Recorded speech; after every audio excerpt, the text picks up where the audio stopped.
नमस्कार, सुबह के 9 बजने वाले और आप देख रहे हैं 9 की 9 खबर। मैं हूं आपके साथ विभा उपाध्याय। बुलेटिन में सबसे पहले खबर बेगूसराय से, जहां कटिहार रेलखंड पर डाउन लाइन पर परिचालन अभी इस वक्त बाधित है। डाउन लाइन की सभी ट्रेनों को अप लाइन से परिचालित किया जा रहा है। आवाजाही के लिए अब अप लाइन का इस्तेमाल किया जाता हुआ। दरअसल आपको बताते चलें कि साहिबपुर कमाल स्टेशन और उमेश नगर स्टेशन के बीच पोल संख्या 134 के पास रेलवे ट्रैक धंस गया, जिसकी तस्वीर आप इस वक्त देख रहे हैं। इस रेलवे ट्रैक के धंसने की वजह से इस रूट पर आवाजाही बाधित है।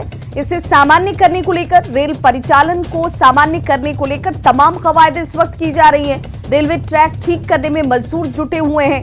रेलवे लाइन के नीचे जमीन खाली हो चुकी है, जिससे पटरी धंस गई। आशंका ये जाहिर की जा रही है कि रेलवे लाइन के किनारे गड्ढे में पानी की वजह से यहां की मिट्टी में दरार आई और यही वजह है कि पटरी यहां से धंस जाती है।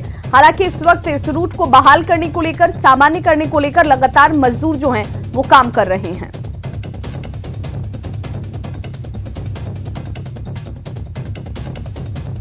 और सहयोगी संतोष हमारे साथ इस वक्त वो लाइन पर ज्यादा जानकारी के साथ जुड़ गए हैं। संतोष, इस वक्त जो कार्य रेल पटरी को दुरुस्त करने को लेकर किए जा रहे हैं, कब तक इस रूट पर रेल परिचालन सामान्य हो पाएगा?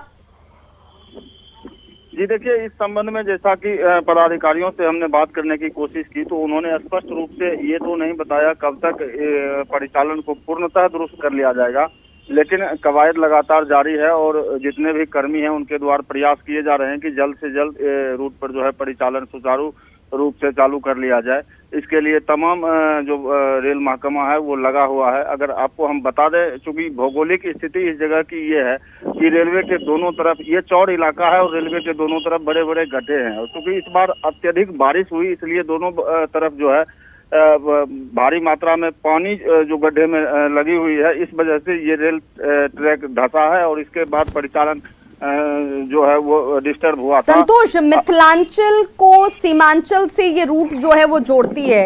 इसका मतलब ये है कि इस रूट पर ट्रेनों की आवाजाही अच्छी खासी रहती होगी। कौन कौन सी ट्रेनों पर इसका असर इस वक्त नजर आता है? जी बिल्कुल, मिथिलांचल और कोसी को जोड़ने वाली ये प्रमुख रूट है, तो निश्चित रूप से कहा जा सकता है जो समस्तीपुर या सोनपुर से होकर के जो कटिहार जो जाती है ट्रेनें, वो सारी गाड़ियां इसी होकर चलती है। और डिब्रूगढ़ दिल्ली का भी ये प्रमुख रूट है, सहरसा जाने के लिए भी यही रूट है। तो इसके लिए तमाम कवायद किए जा रहे हैं और जितनी भी गाड़ियां हैं या तो उन्हें अप लाइन से निकाला जा रहा है। जो जानकारी मिल पाई है कि समस्तीपुर सोनपुर कटिहार और समस्तीपुर कटिहार, इस दोनों ट्रेनों को रद्द कर दिया गया है और तकरीबन आधे दर्जन से अधिक गाड़ियां हैं जिनको कि मानसी और नरहन रूट से समस्तीपुर निकाला जा रहा है। तो कहा जा सकता है परिचालन को बाधित नहीं किया गया, लेकिन कुछ ट्रेनों के रूट डाइवर्ट जरूर किए गए हैं। चलिए, बहुत बहुत शुक्रिया संतोष इस तमाम जानकारी के लिए।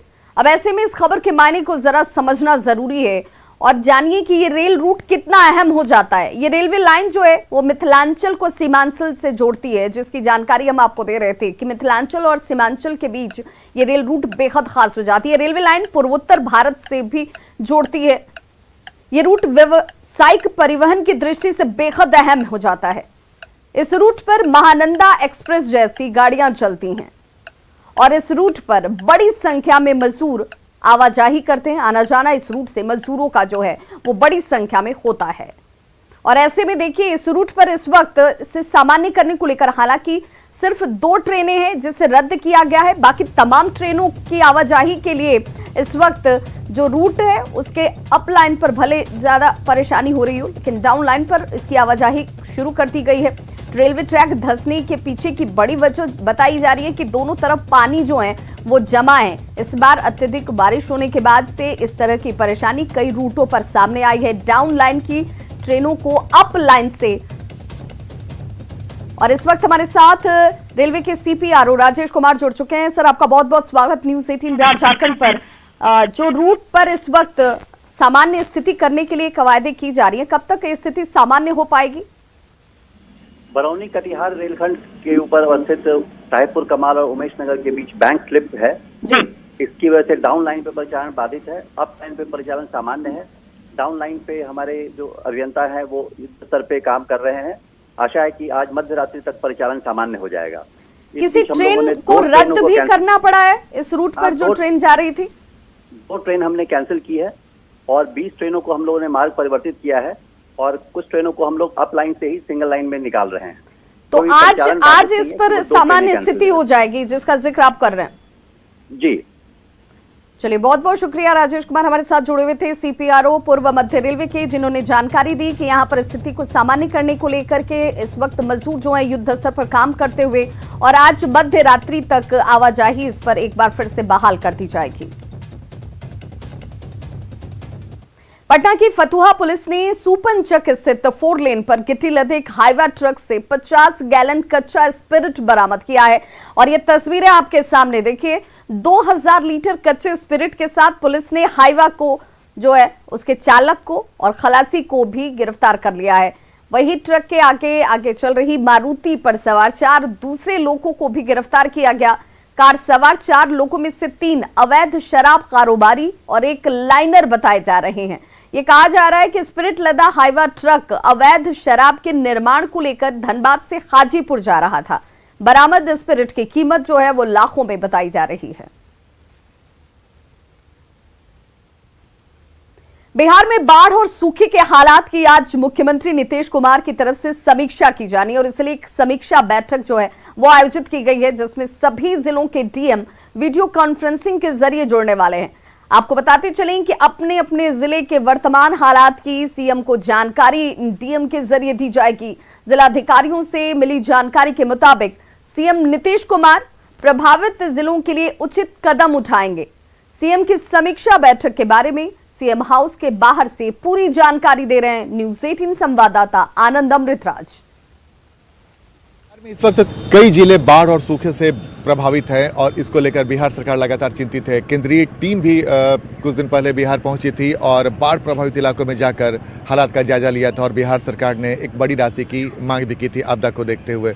इसी बीच में आज मुख्यमंत्री नीतीश कुमार 11 बजे समाजकक्ष में समीक्षा बैठक करने वाले हैं और जिन जिन जिलों में बाढ़ से सबसे ज़्यादा नुकसान हुआ है वैसे जिलों के साथ साथ वैसे जिलों को भी आज चर्चा होने की संभावना है जहां पे सूखे की स्थिति हो गई है और तमाम जिलों के जो जिलाधिकारी हैं वो आज इस बैठक में जुड़ेंगे वीडियो कॉन्फ्रेंसिंग के माध्यम से और नीतीश कुमार तमाम जिलों की स्थिति की समीक्षा करेंगे और जहां पे कम बारिश हुई है या फिर जहां पे बाढ़ की स्थिति की वजह से नुकसान हुआ है उन तमाम चीज़ों का आकलन किया जाएगा। और जाहिर सी बात है बिहार के कई जिले बाढ़ प्रभावित हैं और कई जिलों में सूखे की स्थिति हो गई है, तो जाहिर सी बात है बिहार कृषि प्रभावित राज्य है और ज़्यादातर लोग खेती पर आश्रित है। और ऐसे में बिहार सरकार की कोशिश है कि स्थिति की समीक्षा की जाए और वर्तमान स्थिति क्या है इसको लेकर क्या कुछ कदम उठाए जाने चाहिए उसकी भी समीक्षा की जाएगी और वीडियो कॉन्फ्रेंसिंग के माध्यम से तमाम जिलों के जिलाधिकारी नीतीश कुमार को रिपोर्ट करेंगे उनके जिले में फिलहाल स्थिति क्या है। तो आज की समीक्षा बैठक कई मायनों में बेहद महत्वपूर्ण है और जब नीतीश कुमार के पास वो तमाम रिपोर्ट पहुंच जाएंगे तो उसके बाद बिहार सरकार के लिए भी फैसला लेना आसान हो जाएगा कि किस जिले में किस तरीके से प्रभावित लोगों की मदद की जाए और खासकर जो किसानों का नुकसान हुआ है उनको लेकर भी बिहार सरकार फैसला कर सकती है। तो जाहिर सी बात है 11 बजे से नीतीश कुमार समीक्षा बैठक करने वाले हैं और उस समीक्षा बैठक में क्या कुछ उनके सामने रिपोर्ट आता है ये देखना दिलचस्प होगा। कैमरामैन मनीष जुनेजा के साथ आनंद अमृतराज, न्यूज़ 18 नेटवर्क, पटना। देखिए, झारखंड विधानसभा में नमाज कक्ष के मुद्दे का दायरा अब बढ़ता जा रहा है। आज बीजेपी विधायकों ने हनुमान चालीसा का पाठ कर विरोध जाहिर किया। अब ये मामला देखिए यूपी से लेकर बिहार तक पहुंच चुका है और कल जिस तरीके से हनुमान चालीसा का पाठ किया गया उसके बाद अब इस पर सियासत और ज्यादा तेज होती हुई।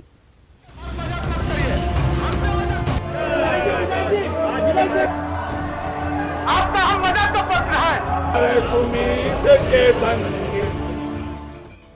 सोमवार को झाल मजीरे के साथ भजन कीर्तन, हरे रामा हरे कृष्णा और मंगलवार को विधानसभा परिसर में हनुमान चालीसा।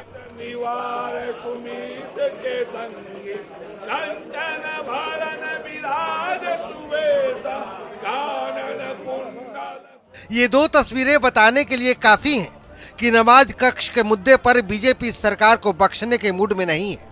मॉनसून सत्र के तीसरे दिन जय श्री राम का पट्टा गले में बांधकर बीजेपी विधायक पहुंचे और विधानसभा को संकट से मुक्ति दिलाने के लिए सभी बीजेपी के विधायकों ने हनुमान चालीसा का पाठ किया। विक्रम विजयंगी उमित निवार सुमित के संगी कंचन भरण विराज सुवेशा कानन कुंडल। इधर देवघर से बीजेपी विधायक नारायण दास तो बाबा भोले का रूप धारण कर विधानसभा में पहुंच गए। हाथ में डमरू, गले में बेलपत्र की माला और माथे पर त्रिपुंड लगाए विधानसभा के बाहर नारायण दास ने झूम झूम कर विरोध जताया।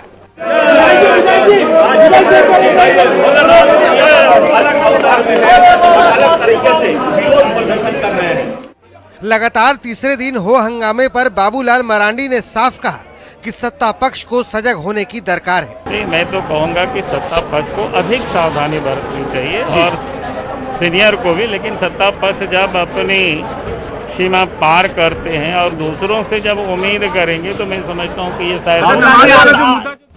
नमाज कक्ष के मुद्दे पर तीसरा दिन भी हंगामेदार रहा। बीजेपी नमाज कक्ष के फैसले को वापस लेने की मांग पर अड़ी है। बीजेपी के विरोध प्रदर्शन पर मुख्यमंत्री हेमंत सोरेन ने कड़ी प्रतिक्रिया जाहिर करते हुए कहा कि बीजेपी के पास मुद्दों की कमी है, इसीलिए वो ऐसे मामलों को तूल दे रही है। इनके पास मुद्दे विहीन भाजपा का क्या हो सकता है? इनका तो एक ही मुद्दा है, कोई दूसरा मुद्दा बताइए। आज तीसरे दिन की कार्यवाही शुरू होते ही विपक्षी विधायकों ने सदन के भीतर ही जय श्री राम का नारा बुलंद कर दिया।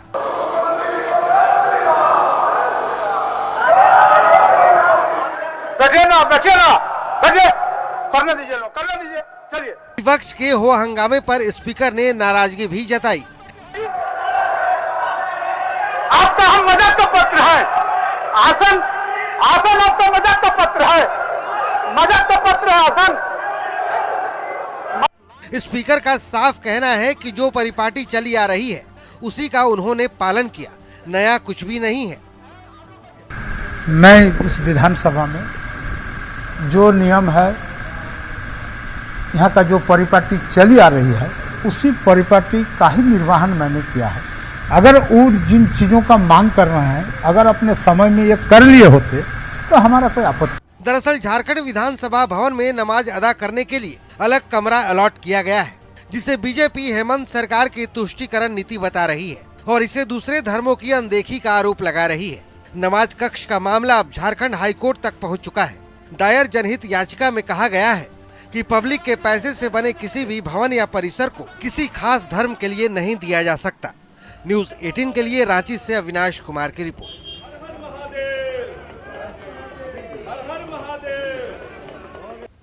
और ऐसे में इस खबर के मायने को समझना जरूरी है। भारतीय संविधान की मूल भावना पंथ निरपेक्षता की रही है। किसी धर्म पर आधारित न होना ही धर्मनिरपेक्षता है। संविधान में सभी धर्मों को एक समान नजरिए से देखने की संकल्पना है। हेमंत सरकार ने खास वर्ग को कमरा अलॉट कर दूसरे धर्मों की अनदेखी की है। झारखंड विधानसभा भवन में नमाज के लिए अलग कमरा अलॉट हुआ है। बीजेपी अब हेमंत सरकार पर तुष्टीकरण का आरोप लगा रही है। नमाज कक्ष के विरोध में कल बीजेपी विधानसभा का घेराव, यानी कि आज ये घेराव विधानसभा का किया जाना है। पार्टी के सांसद और 25,000 से ज्यादा कार्यकर्ता प्रदर्शन करते नजर आएंगे। 9 सितंबर को पार्टी का प्रतिनिधिमंडल राज्यपाल से मुलाकात भी करेगा। आरजेडी में एक बार फिर से पोस्टर वॉर छिड़ता नजर आ रहा है। आरजेडी के मिलन समारोह को लेकर लगाए गए पोस्टर्स में लालू राबड़ी समेत 7 बड़े नेताओं को जगह जरूर दी गई, लेकिन तेज प्रताप यादव यहां नजर नहीं आए, जिसके बाद एक बार फिर से राजनीति गर्मा गई है।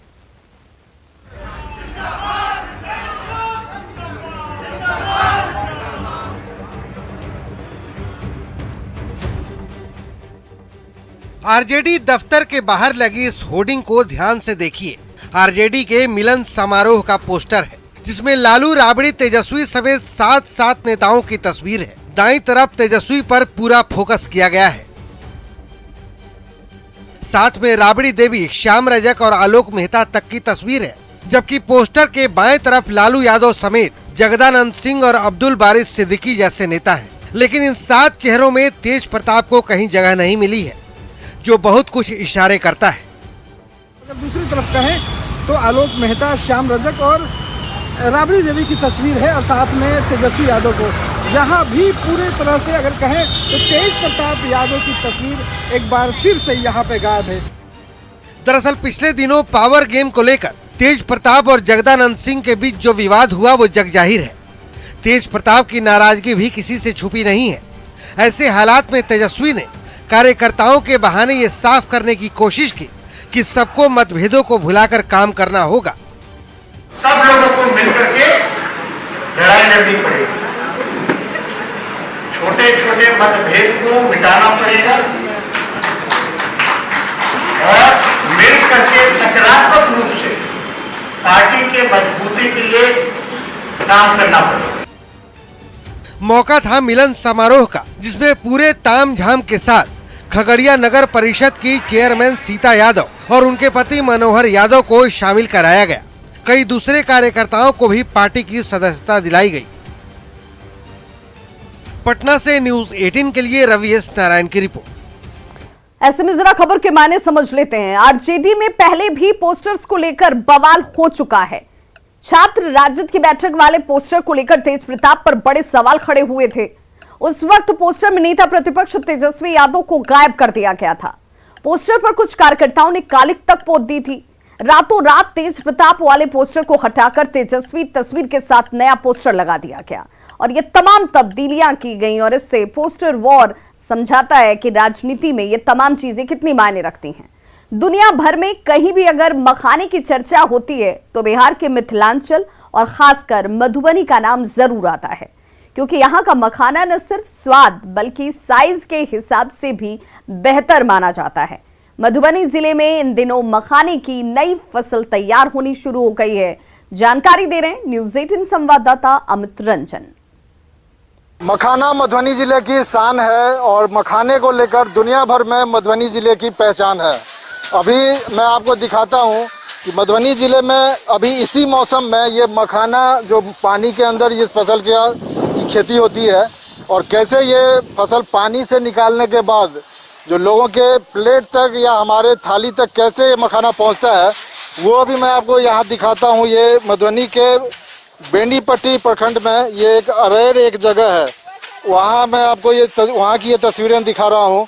ये जैसे मखाना जब पानी से निकाला जाता है, मखाने की जो ब्लैक जो गुल्ली होती है, तो ये देखिए जैसे अभी ये पानी में उस गुल्ली को पहले कैसे धुलाई किया जाता है। पहले पानी से निकालने के बाद धुलाई होती है, फिर सुखाया जाता है और सुखाने के बाद जैसे यहाँ ये इसकी फिर छटाई की जाती है। जैसे ये देखिए यहाँ पर जैसे ये इसकी ये पूरा इसमें बारीक रूप इसका पूरा छटाई करने के बाद फिर यहाँ इसके बाद अभी आपको और ये दिखाता हूँ कि कैसे ये फिर ये ब्लैक गुल्ली को कैसे इसको रोस्ट करने के बाद फिर वो तैयार होता है। जैसे ये यहाँ देखिए अंदर ये जैसे ये यहाँ जैसे जो बताया जा रहा है कि एक खास परिवार है मधुबनी जिले में, कुछ ऐसे खास परिवार हैं जिनके हाथ में ये हुनर है जो मखाने की फोड़ी का और मखाना रोस्ट करने का। जैसे यहाँ देखिए महिलाएं पुरुष सभी जैसे लगे हुए हैं। ये छटाई के बाद जैसे ये ब्लैक गुल्ली की ये जैसे यहाँ पे ये हाफ रोस्ट किया जा रहा है और ये हाफ रोस्ट के बाद जैसे ये माँ जना आज रोस्ट करे छे करवा छिए तकर बाद फ्राई हेतै। हाँ रोज करे छिए, रोज फ्राई करे छिए, भरिया करे छिए, गुड़ी सुखबै छिए, सब चीज करे छिए। तो जना ये रोस्ट भेले ओकर बाद एमे फिर ई की भ रहल छै ई सीझै छै। अच्छा एमे सिझाबै छी एकरा। जैसे ये रोस्ट करने के बाद यहाँ इसमें रखा जाता है, खास हुनर की जरूरत होती है इसमें। तो वो टीम जैसे फिर वो रोस्टेड मखाने की गुल्ली को लेकर यहाँ बैठती है और फिर वो दोबारा से इसकी भुनाई की जाती है। और ये देखिए जैसे इसमें यहाँ भुनाई के बाद वो रोस्ट किया हुआ वो गुल्ली उनके हाथ में दिया जा रहा है और वो कैसे लगातार इस पर चोट कर रहे हैं और ये बिल्कुल फुला हुआ मखान उसके बाद बाहर आ रहा है। जो ब्लैक गुल्ली है वो कैसे सफ़ेद मखाने में तब्दील हो रही है ये आप यहाँ देख सकते हैं। और ये मधुबनी जिले में लगभग मखाना उत्पादन से जुड़े जो इलाके हैं वहाँ हर जगह भी ऐसी तस्वीरें देखने को मिल रही हैं। हेमचंद जी जैसे यहाँ जो मखाने का ये पूरा काम चल रहा है, मखाना तैयार किया जा रहा है और काफ़ी उत्साह दिख रहा है लोगों में, तो क्या ये मखाना का जो उत्पादन करने वाले ये लोग हैं, ये टीम जो है बस यही मधुबनी में ये लोग यहीं के हैं? ये सब मधुबनी का ही है, गांव-गांव से हम लोग ढूंढ कर लाते हैं कारीगरों को। ये लोग अपना जो है सो 3-4 महीना का जो प्रोसेस है उसमें इससे पहले अपना खेती करते हैं फिर जब निकलना शुरू होता है तो फिर ये प्रोसेसिंग में लग जाते हैं। मतलब जो सीखा हुआ है कर रहा है वही करेगा। कुछ जो मशीन लाने की बात चल रही है वो क्या ये इसका मतलब वो मशीन से ये काम नहीं हो पाता? मशीन से नहीं हो पाता है। मशीन से ये काम नहीं। और हर त्योहार में यहाँ मखाना लगभग हर त्योहार से जुड़ा हुआ है, इसलिए कहा जा सकता है कि मखाने का फसल एक खुशियाँ लेकर आती है। और जो यहाँ जो त्योहार में लोग हंसी खुशी के साथ एक दूसरे को मखाने का उपहार भी देते हैं, तो वो ये जो श्रृंखला है वो खुशी है वो इस साल फिर से अभी शुरू हो गई है। अमित रंजन, न्यूज 18 मधुबनी। अब ऐसे में जरा खबर के मायने समझिए। जो मखाना है मधुबनी की खास पहचान है। मखाना मिथिलांचल की अर्थव्यवस्था की एक मजबूत रीढ़ है। काली गुल्ली से सफेद मखाना बनाना मेहनत का काम होता है। मखाने का उत्पादन श्रम साध्य और तकनीकी काम है। हुनरमंद कारीगर ही मखाना तैयार कर सकते हैं और मखाने की नई फसल शुभ संकेत लेकर आती है। मखाना आस्था, समृद्धि और मान सम्मान का प्रतीक है और मखाने के बिना मिथिलांचल में कोई शुभ कार्य होता ही नहीं है। नई फसल के साथ ही त्योहारों की शुरुआत होती है और नई फसल लोगों में उत्साह का संचार करती है। यानी मखाना मान सम्मान और समृद्धि की परिचायक बन जाती है और इसीलिए ये मिथिलांचल की समृद्धि की एक मजबूत रीढ़ की तरह काम करती है। खबरों का सिलसिला लगातार जारी है। आप देखते रहिए न्यूज 18 बिहार झारखंड।